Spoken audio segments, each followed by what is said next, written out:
ఓం శాంతి 23/4/2026 సాకార ఈశ్వరీయ మధుర మహావాక్యాలు. మధురమైన పిల్లలారా, భోలానాథుడు అత్యంత ప్రియమైన తండ్రి. వారు ఇప్పుడు మీ సన్ముఖంలో కూర్చొని ఉన్నారు. మీరు ప్రేమతో స్మృతి చేస్తే మీ లగన్ పెరుగుతూ ఉంటుంది, విఘ్నాలు సమాప్తమవుతాయి. ప్రశ్న: బ్రాహ్మణ పిల్లలకు ఏ విషయం సదా గుర్తుంటే వీరి ద్వారా ఎప్పుడు వికర్మలు అనగా పాపకర్మలు జరగవు? జవాబు: మేము ఏ కర్మలు చేస్తామో మమ్మల్ని చూసి ఇతరులు కూడా చేస్తారు. ఈ మాట గుర్తు ఉంటే వీరి ద్వారా ఎలాంటి పాపకర్మ జరగదు. ఒకవేళ రహస్యంగా ఎవరూ చూడకుండా వికర్మలు చేసినా, పాపం చేసినా వాటిని ధర్మరాజు నుండి దాచలేరు. వెంటనే అందుకు శిక్షలు లభిస్తాయి. పోను పోను నియమాలు ఇంకా కఠినమవుతాయి. ఈ ఇంద్రసభలో పతితులెవ్వరూ దాగి కూర్చోలేరు, తప్పులు చేసి వచ్చి ఉండలేరు, ప్రత్యక్షమవుతాయి అంటున్నారు బాబా. పాట: భోలానాథుడికి సాటి అయిన వారు ఎవ్వరూ లేరు. ఓం శాంతి. మధురాతి మధురమైన ఆత్మిక పిల్లలకు తెలుసు, ఇప్పుడు ఆత్మిక తండ్రి మనకు ఈ సృష్టి ఆది మధ్య అంత్యాల జ్ఞానం వినిపిస్తూ ఉన్నారు. వీరి పేరే భోలానాథుడు. శారీరక తండ్రి చాలా భోలాగా ఉంటాడు. ఎంతో కష్టం సహించి పిల్లలను చదివిస్తాడు, సంభాలిస్తాడు. పిల్లలు పెద్దవారైన తర్వాత సర్వము వారికిచ్చి స్వయం వానప్రస్థ అవస్థను తీసుకునేస్తాడు. మేము మా కర్తవ్యాన్ని పూర్తి చేశాము, ఇక పిల్లలు చూసుకొని అని అన్నీ వదిలి వెళ్ళిపోతాడు. కనుక తండ్రి భోలాయే, అమాయకుడే కదా. ఇది కూడా ఇప్పుడు మీకు తండ్రి అర్థం చేయిస్తారు. ఎందుకంటే శివబాబా స్వయం భోలానాథుడు కావున హద్దులోని శరీరానికి తండ్రి కూడా భోలా అని అర్థం చేయిస్తున్నారు. వారి అమాయకత్వము పరిమితమైనది, కానీ ఈ తండ్రి అనంతమైన భోలానాథుడు. పరంధామం నుండి పాత ప్రపంచంలోకి, పాత శరీరంలోకి వస్తారు. అందువలన పాత పతిత శరీరంలోకి ఎలా వస్తారు అని మానవులు భావిస్తారు. అర్థము చేసుకోని కారణంగా పవిత్ర శరీరం గల శ్రీకృష్ణుడి పేరు భగవద్గీతలో వేసేశారు. ఇవే వేదాలు, శాస్త్రాలు, గీత మొదలైనవన్నీ మళ్ళీ తయారవుతాయి. శివబాబా ఎంత అమాయకులో చూడండి. వారు వచ్చినప్పుడు తండ్రి ఇక్కడే కూర్చొని ఉన్నారు అనే అనుభూతిని కలిగిస్తారు. ఈ సాకార బాబా, బ్రహ్మ బాబా కూడా భోలానే కదా. ఎలాంటి ఉత్తరీయము కానీ, తిలకము మొదలైనవి కానీ ఏవి ధరించరు. కానీ ఈ సాధారణ బాబా నిజంగా తండ్రే. ఈ జ్ఞానాన్ని శివబాబా మాత్రమే ఇవ్వగలరు అని ఇతరులకు ధైర్యం లేదు అని పిల్లలకు తెలుసు. రోజులు గడిచే కొలది పిల్లలకు లగన్, శ్రద్ధ పెరుగుతూ ఉంటుంది. తండ్రిని ఎంత స్మృతి చేస్తారో అంత ప్రేమ పెరుగుతూ ఉంటుంది. వీరు అత్యంత ప్రియమైన తండ్రి కదా. కేవలం ఇప్పుడు మాత్రమే కాదు, భక్తి మార్గంలో కూడా అత్యంత ప్రియమైన వారు అని మీరు భావించేవారు. బాబా మీరు వచ్చినప్పుడు అందరిపై ప్రేమ వదిలి మిమ్మల్ని ఒక్కరినే ప్రేమిస్తాము అని అనేవారు. మీకు ఇప్పుడు అదంతా తెలిసిన మాయ అంతగా మిమ్మలను ప్రేమించనివ్వదు. మాయను వదిలి తండ్రిని స్మృతి చేయడం మాయకిష్టం లేదు. దేహ అభిమానులుగా ఉండి నన్నే స్మృతి చేయాలి అని కోరుకుంటుంది మాయ. అందుకే మాయ అనేక విఘ్నాలు కూడా కలిగిస్తుంది. మీరు విఘ్నాలను దాటుకోవాలి. పిల్లలు కొంత శ్రమ చేయాలి కదా. పురుషార్థము ద్వారానే మీరు ప్రాలబ్ధాన్ని పొందుకుంటారు. ఉన్నత పదవి పొందుకునేందుకు ఎంత పురుషార్థం చెయ్యాలి అనేది పిల్లలకు తెలుసు. మొదటిది వికర్మలను దానం ఇవ్వాలి. రెండవది తండ్రి ద్వారా లభించే అవినాశి జ్ఞాన రత్నాల ధనమును దానం ఇవ్వాలి. ఈ అవినాశి జ్ఞాన ధనం ద్వారానే మీరు ఇంత ధనవంతులుగా అవుతారు. Knowledge is the source of income. జ్ఞానము ఆదాయానికి మూలము. వారిది శాస్త్రాల వేదాంతము. ఇది ఆత్మిక జ్ఞానం. శాస్త్రాలు మొదలైనవి చదువుకొని కూడా చాలా సంపాదిస్తారు. ఒక గదిలో సిక్కుల గ్రంథు మొదలైన ఉంచి ప్రతిరోజు కొద్ది కొద్దిగా వినిపిస్తూ ఉంటే చాలు, సంపాదన జరుగుతూ ఉంటుంది. కానీ అది యథార్థమైన జ్ఞానం కాదు. యథార్థమైన జ్ఞానం ఒక్క తండ్రి మాత్రమే ఇవ్వగలరు. ఎంతవరకు ఈ ఆత్మిక జ్ఞానము లభించదో అంతవరకు ఈ శాస్త్రాల వేదాంతము వారి బుద్ధిలో ఉంటుంది. మీ మాటలు వినరు. మీరు చాలా కొద్ది మంది మాత్రమే ఉన్నారు. ఈ ఆత్మిక జ్ఞానాన్ని పిల్లలైన మీరు ఆత్మిక తండ్రితో తీసుకోవటం 100% సత్యమైనది. జ్ఞానము ఆదాయానికి మూలం. చాలా ధనము లభిస్తుంది. యోగము ఆరోగ్యానికి మూలము, అనగా నిరోగి శరీరం లభిస్తుంది. జ్ఞానము ద్వారా ధనము, ఈ రెండు ముఖ్యమైన సబ్జెక్టులు, జ్ఞానము యోగము. కొంతమంది బాగా ధారణ చేస్తారు, కొంతమంది తక్కువగా ధారణ చేస్తారు. కావున ధనం కూడా నెంబర్ వారుగా తక్కువగా లభిస్తుంది. శిక్షలు మొదలైనవి అనుభవించి అక్కడికి వెళ్ళి స్వర్గంలోకి తక్కువ పదవి పొందుకుంటారు. స్మృతి పూర్తిగా చేయకుంటే వికర్మల వినాశనం అవ్వవు. పాపం 63 జన్మలది. కొద్ది కొద్దిగా స్మృతి చేస్తే పాపము కొద్ది కొద్దిగానే తగ్గుతుంది. శిక్షలు అనుభవించాల్సి వస్తుంది. పదవి కూడా భ్రష్టం అవుతుంది. పాఠశాలలో జరిగినట్టు ఇక్కడ కూడా జరుగుతుంది. ఇది అనంతమైన జ్ఞానము. దీని వలన నావ ఆవలి తీరానికి చేరుతుంది.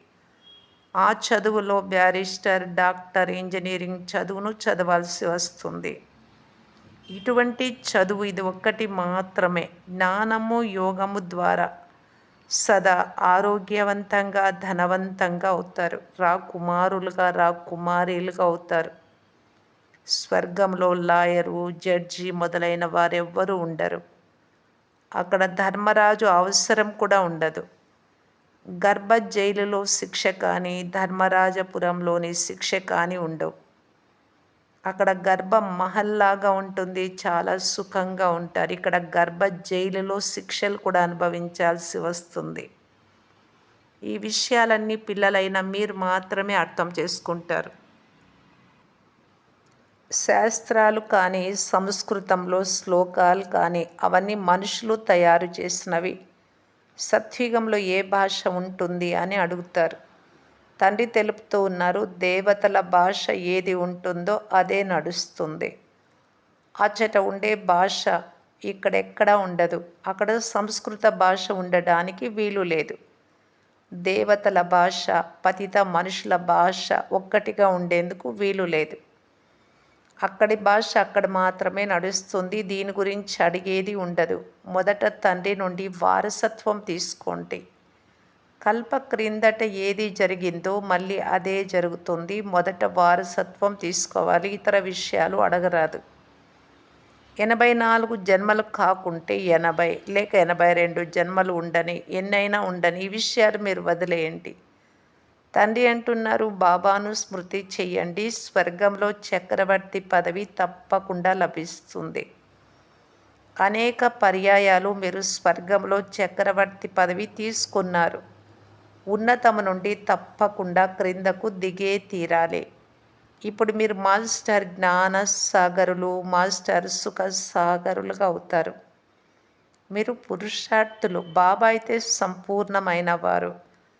తండ్రిలో ఏ జ్ఞానం ఉందో అది పిల్లలలో ఉంది. కానీ మిమ్మలను సాగరమని అనరు. సాగరము తండ్రి ఒక్కరు మాత్రమే. కానీ తండ్రికి అనేక పేర్లు ఉంచారు. ఇక్కడ అంతా మీరు జ్ఞాన సాగరుడి నుండి వెలువడిన నదులు. మీరే మానస సరోవరాలు, నదులు. నదులకు పేర్లు కూడా ఉంచారు. బ్రహ్మపుత్ర చాలా పెద్ద నది. కలకత్తాలో నదీ సాగరముల కలయిక ఉంది. దాని పేరే డైమండ్ హార్బర్. బ్రహ్మముఖ వంశావళి అయిన మీరు వజ్ర సమానంగా అవుతారు. చాలా గొప్ప మేళా కూడా జరుగుతుంది, ఉత్సవం. బాబా ఈ బ్రహ్మ శరీరంలో వచ్చి పిల్లలతో కలుస్తారు. ఇవన్నీ అర్థం చేసుకోవాల్సిన విషయాలు. బాబా మళ్ళీ చెప్తున్నారు, మన్మనాభవ. బాబాను స్మృతి చేస్తూ ఉండండి. వారు అత్యంత ప్రియమైన వారు. సర్వ సంబంధాల శాక్రిన్. మిగతావన్నీ వికారీ సంబంధాలు. వికారీ సంబంధాల నుండి దుఃఖం లభిస్తుంది. బాబా మీకు అన్నింటి ప్రతిఫలాన్ని ఇచ్చేస్తారు. సర్వ సంబంధాల ప్రేమను ఇస్తారు. ఎంత సుఖమునిస్తారు. ఇతరులెవ్వరూ ఇంత సుఖముని ఇవ్వలేరు. ఇతరులు ఇచ్చేది అల్పకాలిక సుఖం. దానిని సన్యాసులు కాకిరెట్ట సమానమైన సుఖము అని అంటారు. దుఃఖధామంలో అయితే తప్పకుండా దుఃఖమే ఉంటుంది. ఈ పాత్ర అనేక పర్యాయాలు చేశాము అని పిల్లలైనా మీకు తెలుసు. కానీ మనము ఉన్నత పదవి ఎలా పొందాలి అనే చింత మీకు ఉండాలి. ఫెయిల్ అవ్వకుండా ఉండేందుకు మీరు చాలా పురుషార్థం చేయాలి. మంచి నెంబర్లో ఉత్తీర్ణులైతే ఉన్నత పదవి పొందుతారు. వారికి సంతోషం కూడా చాలా ఉంటుంది. అందరూ ఒకే విధంగా ఉండరు. యోగమును బట్టి సుఖం ఉంటుంది. తండ్రిని ఇంకా కలవనటువంటి గోపికలు చాలామంది ఉన్నారు. తండ్రిని కలవాలి అని తపిస్తూ ఉంటారు. సాధు సన్యాసుల వద్ద తపించు మాటే ఉండదు. ఇక్కడికైతే శివబాబాను కలవటానికి వస్తారు. అద్భుతమైన విషయం కదా. ఇంట్లో కూర్చొని శివబాబా మేము మీ పిల్లలము అని స్మృతి చేస్తారు. ఆత్మకు స్మృతి కలుగుతుంది. శివబాబా నుండి కల్పకల్పము వారసత్వం తీసుకుంటాము అని పిల్లలైనా మీకు తెలుసు. ఆ తండ్రే కల్పం తర్వాత మళ్ళీ వచ్చి కలుస్తున్నారు. అందువలన వారిని చూడకుండా ఉండలేరు. బాబా వచ్చారు అని ఆత్మకు తెలుసు. శివ జయంతి కూడా జరుపుకుంటారు, కానీ కొంచెం కూడా తెలియదు. శివబాబా వచ్చి అర్థం చేయిస్తున్నారు అని ఏమాత్రమూ తెలియదు. శివ జయంతి అని నామమాత్రానికి జరుపుకుంటారు. సెలవు కూడా ఇవ్వరు శివరాత్రి పండుగకు. ఎవరైతే వారసత్వమునిచ్చారో వారికి ఏ మహత్వము ఉంచరు. ఎవరికి వారసత్వం ఇచ్చారు? శ్రీకృష్ణుడికి. వారి పేరు ఏమో ప్రసిద్ధి చేసేశారు. ముఖ్యంగా భారతదేశాన్ని స్వర్గంగా తయారు చేశారు. మిగిలిన వారందరికీ ముక్తిని ఇస్తారు. అందరూ ముక్తిని కోరుకుంటారు. ముక్తి తర్వాత జీవన్ముక్తి లభిస్తుంది. స్వర్గ పదవి అని మీకు తెలుసు. తండ్రి వచ్చి మాయ బంధనం నుండి ముక్తిని కలిగిస్తారు. తండ్రిని సర్వుల సద్గతి దాత అని అంటారు. జీవన్ముక్తి అయితే సర్వులకు నెంబర్ వార్ పురుషార్థానుసారం లభిస్తుంది. ఇది పతిత ప్రపంచం దుఃఖధామము అని తండ్రి అంటారు. సత్యుగంలో మీకు చాలా సుఖం లభిస్తుంది. దానిని స్వర్గమని అంటారు. భగవంతుడు స్వర్గాన్ని ఎందుకు రచించారు? కేవలము ముస్లింల కొరకే రచించారా? వారంటారు అల్లా భవిష్యత్ నిర్మిస్తారు అని. వారి వారి భాషలలో కొంతమంది స్వర్గం అంటారు, కొంతమంది భవిష్యత్ హెవెన్ అంటారు. హెవెన్లో కేవలం భారతదేశం మాత్రమే ఉంటుంది అని మీకు తెలుసు. ఈ విషయాలన్నీ పిల్లలైనా మీ బుద్ధిలో నెంబర్ వార్ ప్రయత్నం అనుసారంగా కూర్చున్నాయి. మేము అల్లా తోటలో ఉండేవారము అని ఒక ముస్లిం కూడా అనేవారు. ఇవన్నీ సాక్షాత్కారం అవుతాయి. డ్రామాలో ముందే రచింపబడి ఉన్నాయి. డ్రామాలో ఏం జరుగుతుందో, ఏ సెకండు జరిగిపోతుందో అది కల్పక్రితం కూడా జరిగింది అని అంటారు. రేపేం జరుగుతుందో అది ఎవ్వరికీ తెలియదు. డ్రామాపై పూర్తి నిశ్చయం ఉండాలి. అలా ఉంటే ఎలాంటి చింత ఉండదు. బాబా పిల్లలైనా మీకు ఆజ్ఞాపించారు, నన్ను ఒక్కరినే స్మృతి చేయండి. మీ స్వర్గ వారసత్వాన్ని స్మృతి చెయ్యండి. అందరూ సమాప్తం అవ్వాల్సిందే. ఒకరి కోసం మరొకరు ఏడ్వను కూడా ఏడవలేరు. మృత్యు వస్తూనే అందరూ వెళ్ళిపోతారు. ఏడ్చేందుకు కూడా ఒక వ్యక్తి కూడా ఉండరు. తీరికే ఉండదు. శబ్దం కూడా రాదు. ఈ రోజులలో అయితే మనుషులు బూడిద కూడా తీసుకొని ఎన్నో ప్రదక్షిణలు చేస్తూ ఉంటారు. భావం కూర్చొని ఉంది కదా! ఇదంతా సమయాన్ని వేస్ట్ చేయటమే. ఇందులో ఉపయోగం ఏముంది? మట్టి మట్టిలో కలిసిపోతుంది. దీని వలన భారతదేశం పవిత్రమవుతుందా? పతిత ప్రపంచంలో ఏ పని చేసినా అది పతిత కర్మనే అవుతుంది. దాన పుణ్యాలు కూడా ఎన్నో చేస్తూ వచ్చారు కానీ భారతదేశం పవిత్రంగా అయిందా? మెట్లు దిగే తీరాలి. సత్యుగంలో సూర్యవంశీయులుగా అయ్యారు. మళ్ళీ నిచ్చెన దిగవలసి వచ్చింది. నెమ్మది నెమ్మదిగా క్రిందకు దిగుతారు. జన్మలు తీసుకుంటూ రావడం నిచ్చెన దిగడము అంటే. ఎన్ని యజ్ఞ జప తపాదులు చేసినా మరుసటి జన్మలో అల్పకాల ఫలం మాత్రమే లభిస్తుంది. ఏదైనా చెడు కర్మలు చేస్తే దాని ఫలం కూడా వారికే లభిస్తుంది. పిల్లలను చదివించేందుకు వచ్చాను అని అనంతమైన తండ్రికి తెలుసు. శరీరం కూడా చాలా సాధారణమైనది తీసుకున్నారు. తిలకము మొదలైనవేవి ధరించే అవసరము లేదు. భక్తులు పెద్ద పెద్ద తిలకాన్ని ధరిస్తారు కానీ ఎంత మోసం చేస్తూ ఉంటారు. బాబా అంటున్నారు, నేను సాధారణ శరీరంలో వచ్చాను. వచ్చి పిల్లలను చదివిస్తూ ఉన్నా. వానప్రస్థ అవస్థ ఈయనకు 60 సంవత్సరాలు దాటిన తర్వాత బ్రహ్మలో వస్తాను. అయితే కృష్ణుడి పేరు ఎందుకు వేశారు? ఇక్కడ నిర్ణయించుకునే బుద్ధి కూడా లేదు. ఇప్పుడు తండ్రి వచ్చి రైట్ రాంగులను నిర్ణయించి బుద్ధిని ఇచ్చారు. తండ్రి అంటున్నారు, మీరు యజ్ఞ తపాలు దాన పుణ్యాలు చేస్తూ శాస్త్రాలు చదువుతూ వచ్చారు. ఆ శాస్త్రాలలో ఏమైనా ఉందా? మీకు రాజయోగాన్ని నేర్పించి విశ్వ చక్రవర్తి పదవిని నేను ఇచ్చానా? లేక కృష్ణుడు ఇచ్చాడా? మీరే నిర్ణయించుకోండి. వారు అంటున్నారు, బాబా మీరే వినిపించారు. శ్రీకృష్ణుడు చిన్న రాకుమారుడు. అతడు ఎలా వినిపించగలడు? మీ రాజయోగము ద్వారానే మేము ఇలా అయ్యాము అని పిల్లలు అంటారు. తండ్రి అంటున్నారు, శరీరంపై ఎలాంటి నమ్మకము లేదు. చాలా పురుషార్థం చేయాలి. ఫలానా వారికి చాలా మంచి నిశ్చయ బుద్ధి ఉంది అని బాబాకు సమాచారం వినిపిస్తారు. నేనంటున్నాను, నిశ్చయం పూర్తిగా లేదు. ఎవరిని చాలా ప్రేమించానో వారు ఈరోజు లేనే లేరు. తండ్రి అయితే అందరితో ప్రేమగానే వ్యవహరిస్తారు. నేను ఎలాంటి కర్మ చేస్తాను, నన్ను చూసి ఇతరులు కూడా అదే చేస్తారు. చాలామంది వికారాలకు వశమై దాచిపెట్టుకొని ఇక్కడికి వచ్చి కూర్చుంటారు. బాబా వెంటనే సందేశీలకు తెలుపుతారు. అటువంటి కర్మలు చేయవారు చాలా సున్నితమవుతూ పోతారు. ముందుకు వెళ్ళలేరు. చివరిలో చాలా సున్నితమైన సమయం వస్తుంది. ఏదైనా తప్పు చేస్తే చాలా కఠినమైన నియమాలను అమలుపరుస్తారు. పోను పోను మీరు చాలా చూస్తారు. బాబా ఏమేం చేస్తారు మీరు చూస్తారు. బాబా శిక్షించరు. ధర్మరాజు ద్వారా శిక్షలను ఇప్పిస్తారు కానీ జ్ఞానంలో ప్రేరణ మాటలు ఏవీ లేవు. మనుషులందరూ భగవంతుడి పిలుస్తారు, ఓ పతిత పావన రండి, మీరు వచ్చి మమ్ములను పావనంగా చేయండి. ఆత్మలన్నీ అవయవాల ద్వారా పిలుస్తాయి. తండ్రి జ్ఞాన సాగరుడు, వారి వద్ద చాలా వెరైటీ సామగ్రి ఉంది. అటువంటి సరుకు ఇతరులెవ్వరి వద్ద లేదు. కృష్ణుడి మహిమ పూర్తి వేరుగా ఉంది.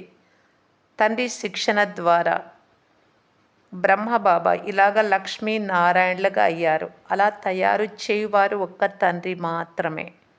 తండ్రి వచ్చి కర్మ అకర్మ వికర్మల రహస్యాన్ని అర్థం చేయిస్తారు. కర్మ అంటే పని, అకర్మ అంటే శ్రేష్టమైన పని, వికర్మ పాపం పని.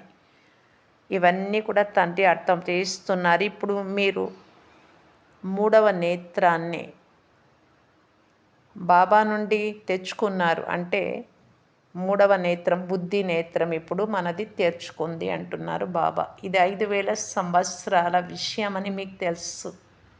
ఇప్పుడు ఇంటికి వెళ్ళి పాత్రను అభినయించాలి. ఇది స్వదర్శన చక్రం కదా. మీ పేరు స్వదర్శన చక్రధారులు, బ్రాహ్మణ కులభూషణులు, ప్రజాపిత బ్రహ్మకుమార్ కుమారీలు. లక్షల సంఖ్యలో స్వదర్శన చక్రధారులుగా అవుతారు. మీరు ఎంతో జ్ఞానాన్ని చదువుకుంటారు. మంచిది. మధురాతి మధురమైన అపురూపమైన పిల్లలకు మాతాపిత బాప్దాదాల ప్రియ స్మృతులు మరియు గుడ్ మార్నింగ్. ఆత్మిక పిల్లలకు ఆత్మిక తండ్రి నమస్తే. ధారణ కొరకు ముఖ్య సారము. ఫస్ట్ పాయింట్, ఇది చాలా సున్నితమైన సమయం కావున ఎలాంటి వ్యతిరేక కర్మలు చేయరాదు. కర్మ అకర్మ వికర్మల రహస్యాన్ని గమనంలో ఉంచుకొని సదా శ్రేష్ట కర్మలే చేయాలి. సెకండ్ పాయింట్, యోగము ద్వారా సదా కొరకు మీ శరీరాన్ని నిరోగిగా తయారు చేసుకోవాలి, ఆరోగ్యవంతంగా. అత్యంత ప్రియమైన ఒక్క తండ్రిని మాత్రమే స్మృతి చేయాలి. తండ్రి ద్వారా లభించు అవినాశి జ్ఞాన ధనాన్ని దానం చేయాలి. వరదానము, సహనశీలత గుణము ద్వారా కఠోరమైన సంస్కారాలను శీతలంగా చేయు సంతుష్ట మణిభవ. ఎవరిలో అయితే సహనశీలత గుణం ఉంటుందో వారు ముఖము ద్వారా సదా సంతుష్టంగా కనిపిస్తారు, సంతృప్తిగా. ఎవరైతే స్వయం సంతుష్ట మూర్తులుగా ఉంటారో వారు ఇతరులను కూడా సంతుష్టంగా చేసేస్తారు. సంతుష్టమగుట, తృప్తి చెందుట అనగా సఫలతను చెందటం. ఎవరైతే సహనశీలుగా ఉంటారో వారు తమ సహనశీలత శక్తి ద్వారా కఠోర సంస్కారము లేక కఠినమైన కార్యాన్ని శీతలంగా మరియు సహజంగా చేసేస్తారు. వారి ముఖమే గుణమూర్తిగా కనిపిస్తుంది. వారే డ్రామా అనే ఢాలుపై నిలబడగలరు. పూర్వము రాజుల కాలంలో ఒక చేత్తో కత్తితో యుద్ధం చేస్తూ రెండవ చేత్తో రక్షణ కొరకు డాలును అడ్డుగా పెట్టుకునేవాళ్ళు, తనకు ప్రాణహాని కలగకుండా. అది రక్షణ కవచంగా పనిచేసేది. ఇప్పుడైతే బుల్లెట్ ప్రూఫ్ జాకెట్లు ఇలాంటివి ఉంటాయి. అప్పుడు డాలును ఉపయోగించేవారు. అదే బాబా అంటున్నారు, మీరు డ్రామా అనే డాలుపై నిలబడండి. అదే మీకు శ్రీరామ రక్ష అంటారు కదా, అదే మనల్ని రక్షణ చేస్తుంది. ప్రతి విషయానికి డ్రామాను ఉపయోగించాలి. స్లోగన్, ఎవరైతే వాచా ద్వారా పరివర్తన అవ్వరో, నోటి ద్వారా ఎంత చెప్పినా వినరు, మారరు, అలాంటి వారిని శుభ వైబ్రేషన్ల ద్వారా పరివర్తన చేయగలరు. అలాంటి వారికి నోటితో చెప్పేదేదో మనస్సుతో చెప్పాలి. ఆత్మ మనకు ఎదురుగా ఉన్నారు. బాబా మాటలంతా ఆత్మకు మనం ఉపయోగించాలి. బాబా ఏమైతే చెప్తున్నారో బాబానే డైరెక్ట్గా ఆత్మకు చెప్తూ ఉన్నట్టు అనుభవం చేయాలి. ఖచ్చితంగా పరివర్తన అవుతారు అంటున్నారు బాబా. బాబా మహావాక్యాలకు పరివర్తన కాని వారు ఎవరు ఉండరు, కానీ ఉపయోగించుకోవాలి. స్వయానికి ఇతరుల పట్ల ఉపయోగించాలి అంటున్నారు బాబా. అది మనకు కూడా అనుభవమే. అవ్యక్త సూచన, మహాన్గా అయ్యేందుకు మధురత మరియు నమ్రత గుణాలను ధారణ చేయటానికి బాప్దాదా ఇలా తెలియజేస్తున్నారు. బ్రహ్మబాబా మాటలు ఫరిస్తాల మాటలు అనగా తక్కువగా మరియు మధురంగా మాట్లాడేవారు. అలా యథార్థమైన మాటలే మాట్లాడండి. ఆత్మిక భాష అది యథార్థమైన మాటలు. కార్య వ్యవహారాలలో మాట్లాడాల్సి వస్తుంది, కానీ అది కూడా తక్కువగా మాట్లాడండి, చాలా ఎక్కువగా మాట్లాడకండి. ప్రతి సంకల్పము, ప్రతి మాట, ప్రతి కర్మలో బ్రహ్మబాబాను అనుసరించండి. ప్రతి మాటలో మధురత, నమ్రత యొక్క మహానత, గొప్పతనం ఉండాలి. అందుకు స్వయాన్ని నిమిత్తంగా భావించి ప్రతి కార్యము చేయండి. అప్పుడు మహానతతో పాటు నమ్రత వస్తుంది మరియు సఫలతామూర్తులుగా అవుతారు. ఓం శాంతి.